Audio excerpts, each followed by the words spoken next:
नमस्कार दोस्तों, मैं रोहन शर्मा हाजिर हूं सभी के सामने आपके अपने चैनल ज्योतिषन वास्तु में। कैसे हैं आप सभी दोस्तों?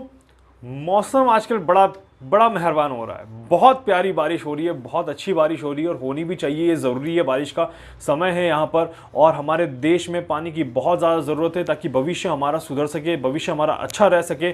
तो इसीलिए मैं इस बारिश को बहुत इंजॉय कर रहा हूँ। आई होप कि आप भी अपनी अपनी जगह अपनी अपनी बारिश को इंजॉय कर रहे होंगे।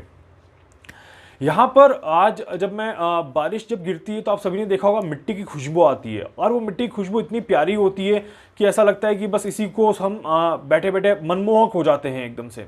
तो वही वाली खुशबू मैंने भी जब महसूस करी तो मुझे भी बड़ा प्यारा लगा और उसी से एक थॉट आया दिमाग में कि यार एक तरफ हम इतने परेशान हैं कोरोना को लेके और एक तरफ ये सुकून भरी जो खुशबू आ रही है, क्यों ना इस कोरोना काल में भी सुकून कहीं ना कहीं तो होगा। आखिर क्या है वजह, क्यों स्टार्ट हुआ है? क्योंकि देखिए, एक चीज़ जो मैंने नोटिस करी है और एक चीज़ जो मैंने देखी है, अपनी लाइफ में भी बता रहा हूँ और ज्योतिष शास्त्र में भी बता रहा हूँ, दोनों ही एंगल से आपको बता रहा हूँ कि अगर कुछ भी होता है, if there is anything is going to happen, there is some reason behind this. अगर कुछ हो रहा है तो उसके पीछे कोई ना कोई रीजन यहाँ पर जरूर है और यही रीज़न है जो हमें फाइंड करना है यहाँ पर, जो हमें सर्च करना है यहाँ पर कि आखिर क्या है, क्या रीज़न था कि इतना कुछ हो गया। हर एक इंसान यहाँ पर परेशान है आज की डेट में, आखिर उसके पीछे क्या रीज़न है। देखिए, एक चीज़ हमेशा बोलूँगा यहाँ पर कि अगर कहीं पर भी नेगेटिविटी है, अगर कहीं पर भी नेगेटिविटी है तो उसके पीछे पॉजिटिविटी ज़रूर है। ये चाहे आप माने चाहे ना माने मेरी बात को, बट ये फैक्ट है। समय का पहिया काल चक्र एक जगह नहीं रुकता, काल चक्र हमेशा घूमता रहता है। अगर आज दिन खराब है तो कल दिन अच्छा आएगा, ये सृष्टि का नियम है। और अगर आज दिन अच्छा है तो कल दिन खराब आएगा, ये भी सृष्टि का नियम है। तो अगर हम इस खराब समय को देख रहे हैं, इस खराब समय को जी रहे हैं, इस खराब समय में हम परेशान हो रहे हैं, तो ये भी फैक्ट है कि बहुत ही जल्द आने वाला समय कहीं ना कहीं अच्छे संकेत देने वाला है। कभी कभी क्या होता है कि इंसान को इंट्यूशंस मिलते हैं, आपको भी बहुत बार इंट्यूशंस मिलते होंगे, आप उन्हें समझ भी पाते होंगे और कभी कभी हमें इंट्यूशंस मिलते हैं हम समझ नहीं पाते हैं। जैसे कि मैंने आज आपको बताया, सुबह सुबह जब मैं उठा, विंडो के बाहर जब देखा तो यहाँ पर और पूरे दिन में जो चीज़ें चल रही थी आज, तो उसके अकॉर्डिंग माहौल जो था वो बाहर का बड़ा खुशनुमा था। तो बार बार दिन में कहीं ना कहीं इंडिकेशंस आ रहे थे कि यार कुछ अच्छा होने वाला है, अब जरूर कुछ अच्छा होने वाला है। तो ऐसे इंडिकेशंस मैं तो महसूस कर रहा था। आई होप कि आप भी महसूस करेंगे, अपने आसपास जब देखेंगे, अपने आसपास की चीजों को जब देखेंगे तो वो महसूस करेंगे। यहां पर हमें मैं आज एक कैलकुलेशंस कर रहा था तो वो मैं आपको बताता हूं कि यार आखिर कोरोना के पीछे का रीजन क्या है। क्योंकि मैंने एक रिसर्च किया है, उसके अंदर मैंने फाइंड आउट किया है कि जब जब हमारी सृष्टि पर कुछ भी ऐसा बहुत भयंकर बुरा हुआ है, उसके बाद कुछ न कुछ अच्छा हुआ है। चाहे वो वर्ल्ड वॉर क्यों ना हो, चाहे वो अमेरिका का जापान के ऊपर परमाणु बम गिराना क्यों ना हो, चाहे वो कोई पहले वाली बीमारी ही क्यों ना हो, जैसे कि 1720 की बीमारी, 1820 की बीमारी, 1920 की बीमारी।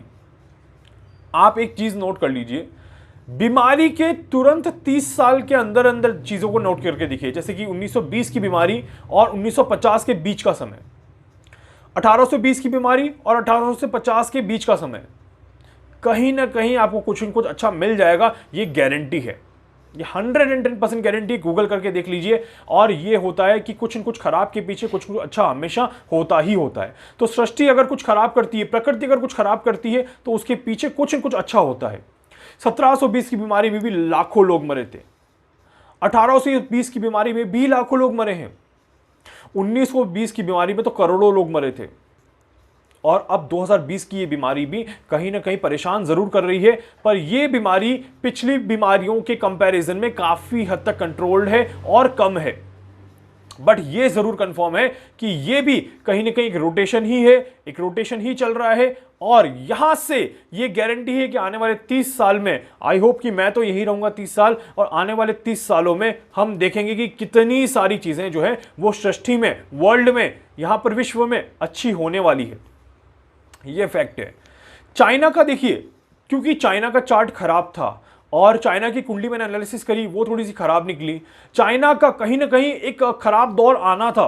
तो जब किसी इंसान का कोई खराब दौर आता है या जब किसी देश का कोई खराब दौर आता है तो वो अपने आप में गलती करता है या प्रकृति के द्वारा उससे कोई गलती हो जाती है। तो ये एक रीजन था कि चाइना ने अपने पैर पर कुल्हाड़ी मारी, और अभी भी चाइना ऐसी हरकतें कर रहा है कि वो अपने ही पैर पर कुल्हाड़ी मार रहा है। देखिए, भारत की कुंडली को अगर एनालिसिस करें, आज मैं थोड़ा सा इकोनॉमी को लेके, कोरोना को लेके और भारत को लेके बात कर रहा हूं, तो भारत की कुंडली को अगर कोरोना को लेके देखें तो भारत की कुंडली काफी ज्यादा हद तक अच्छी चल रही है।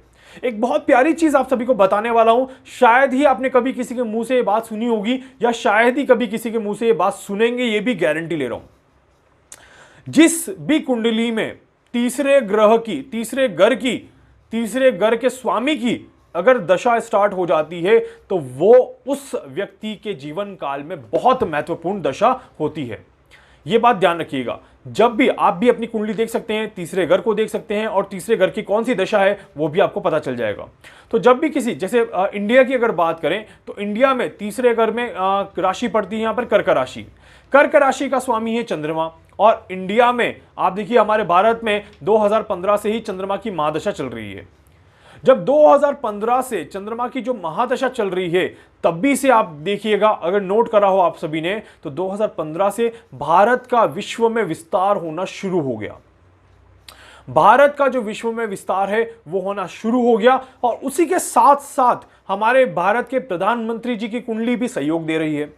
तो इसी कारण से चाहे भारत की तारीफ करें चाहे प्रधानमंत्री जी की तारीफ करें, बात एक ही है, बट कहीं ना कहीं भारत की कुंडली अच्छी है, इसी कारण से प्रधानमंत्री जी के जरिए वो काम संपन्न हो पाया। इसका मतलब आप समझे, भारत का भाग्य अच्छा है, और भारत का भाग्य अच्छा है इसी कारण से कोरोना जैसी घातक बीमारी भी या महामारी भी भारत में अब तक भी इतना ज्यादा प्रभाव खराब नहीं दिखा पाई। ये क्यों हुआ? क्योंकि भारत के भाग्य में कहीं ना कहीं अच्छे प्रभाव अभी लिखे हुए हैं। भारत के जो ग्रह हैं, जो नक्षत्र अभी चल रहे हैं, ये काफी ज्यादा अच्छे चल रहे हैं, और ये गारंटी है कि कोरोना भारत में अब खत्म होने की कगार पर है। कोरोना भारत में अब ज्यादा समय तक नहीं रह पाएगा, और ये सिर्फ और सिर्फ हमारी ही कर्मों की गलती है कि हम इसको, कोरोना को अभी तक भी लेके चल रहे हैं। ये भी मैं गारंटी दे देता हूं, क्योंकि भाग्य को अगर कर्म का साथ मिल जाए तो फिर आपको कोई नहीं रोक सकता। ये भी आप लिख के ले लीजिए। बट भारत का भाग्य है और कर्म किसका है? भारत के अंदर रहने वाले लोगों का। तो अगर हमने सभी ने हमारे कर्मों को अच्छा कर दिया तो फिर यहां पर भारत को आगे बढ़ने से कोई नहीं रोक सकता, भारत की इकोनॉमी को ग्रो होने से कोई नहीं रोक सकता, और भारत को एक अच्छे लेवल पे विश्व स्तर में ऊपर ले जाने से कोई भी नहीं रोक सकता। बट अगर हम ही यहां पर कमजोर पड़ जाएंगे तो यहां पर परेशानियां होगी ही होगी। एक बहुत बहुत अच्छी चीज हुई कल मेरे साथ। शाम का टाइम था, आई थिंक 8-9 बजे के आसपास का समय था। एक सर का कॉल आया मेरे पास, इन सर सेट की मैं कोरोना पॉजिटिव हूं, बट मैं काफी हद तक पॉजिटिव फील कर रहा हूं। मैं अपने आप में इतना ज्यादा पॉजिटिव फील कर रहा हूं कि मुझे शायद इतना ज्यादा डर नहीं लग रहा, और मुझे यकीन है कि मैं बहुत जल्दी रिकवर भी कर जाऊंगा। तो ये अंदर, उनके अंदर जो आत्मविश्वास था, ये वो आत्मविश्वास था जो उन्होंने अपने आप को में जगा रखा था, और वो इस खराब समय में भी अपने आप को बहुत ज्यादा मजबूत समझ रहे थे। ऐसे ही कल शाम को भी एक मेरे पास कॉल आया कि सर आपको एक खुशखबरी देना चाहता हूं। मैंने कहा बताइए सर, क्या बताना चाहते हैं? एंड ही सेड कि सर पिछले 10 दिन से मैं बहुत ज्यादा बीमार था, बट कहीं ना कहीं आपकी वीडियो देख के या फिर आपने जो रेमेडीज बता रखी है उन रेमेडीज को कर करके I was feeling so positive, and आज मैं बिल्कुल भी बीमार नहीं हूं। एंड ही सेड कि मुझे बहुत सारे लोगों ने प्रेशराइज किया कि मैं टेस्ट करा लेता हूं, पर मैंने कहा नहीं, टेस्ट तो नहीं कराऊंगा, अभी थोड़ा रुकूंगा और पहले खुद रिकवरी करूंगा। और ही डन वेरी वेल, वो खुद रिकवर हुए, एंड कहीं ना कहीं वो आज स्वस्थ हैं और अच्छा महसूस कर रहे हैं। ऐसे ही आप लोग, सभी लोगों के मैसेजेस मेरे पास आते रहते हैं, और मैं जितने हो सकता है यहां पे बताने की कोशिश भी करता हूं। तो इसीलिए दोस्तों, यहां पर जरूरी क्या है? जरूरी ये है कि यहां पर आने वाला समय हमारा अच्छा है। ये जो महीना है ये बहुत अच्छा है। पुरुषोत्तम मास आने वाला है, और पुरुषोत्तम मास के प्रभाव और उस महीने का महत्व मैं आप सभी को बहुत जल्दी बताऊंगा। आप सभी के जीवन को बदलने का महत्व है, बदलने का महीना है, और उस महीने का लाभ अगर आपने उठा लिया तो सही बता रहा हूं कि आने वाली जिंदगी के 30 साल आप सुधार देंगे अपनी जिंदगी के। ये गारंटी आप लिख के ले लीजिएगा। पुरुषोत्तम मास बहुत बड़ा महीना होता है और पितृपक्ष भी अपने आप में बहुत बड़ा समय है। ये 15 दिन जो है, अगर हमने हमारे पितरों की सेवा कर ली, पितरों की पूजा कर ली, तो बहुत अच्छे लाभ हमें यहां पर मिलेंगे। तो इसीलिए दोस्तों, आने वाला समय हमारा अच्छा है, भारत की कुंडली हमारी अच्छी है, तो ये कोरोना हमारा कुछ नहीं बिगाड़ सकता, ये आप कंफर्म ले लीजिए। और बहुत जल्द हमारे इस विश्व से और हमारी इस दुनिया से, हमारे इस देश से भी कोरोना बहुत जल्दी खत्म हो जाएगा और पहले वाली लाइफ बहुत जल्दी आ जाएगी। कुछ ही समय बाकी है जहां पर हमें शायद इस तरह की एंजाइटी आ रही है, या आप कोई लोग जो है वो परेशान अभी हैं, वो भी बहुत जल्दी यहां पर रिकवरी देने लग जाएंगे। तो दोस्तों, उम्मीद करता हूं कि इस वीडियो के माध्यम से जो महत्वपूर्ण जानकारी मैं आप सभी को देना चाह रहा था, वो आप सभी को समझ में आई होगी और आप सभी को पता चला होगा कि आप सभी को क्या करना है। भगवान विष्णु की आराधना करिए, भगवान विष्णु की पूजा करिए, ओम नमो भगवते वासुदेवाय नमः इस मंत्र का जाप करिए, भगवान सूर्य को जल चढ़ाइए, उस जल में थोड़ी सी हल्दी मिलाइए और पूरे दिन में 2 बार या 3 बार विष्णु सहस्त्र नाम, राम रक्षा स्तोत्रम और हनुमान चालीसा का पाठ नहीं कर पाते हैं, कोई बात नहीं, सिर्फ और सिर्फ ऑडियो चला के सुन लीजिए। मैं गारंटी ले रहा हूं अभी भी कि आप सभी स्वस्थ रहेंगे और आप सभी आत्मविश्वासी रहेंगे, जागरूक रहेंगे और आप सभी अपने आप को बचा पाएंगे और स्वस्थ रख पाएंगे, ये गारंटी है। तो इसीलिए रिक्वेस्ट कर रहा हूं कि प्लीज प्लीज प्लीज ये काम करिएगा, आप सभी को बहुत फायदा मिलेगा।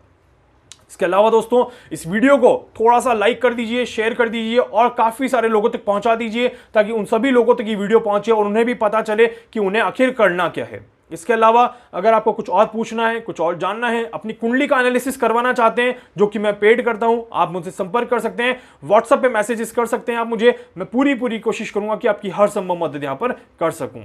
धन्यवाद।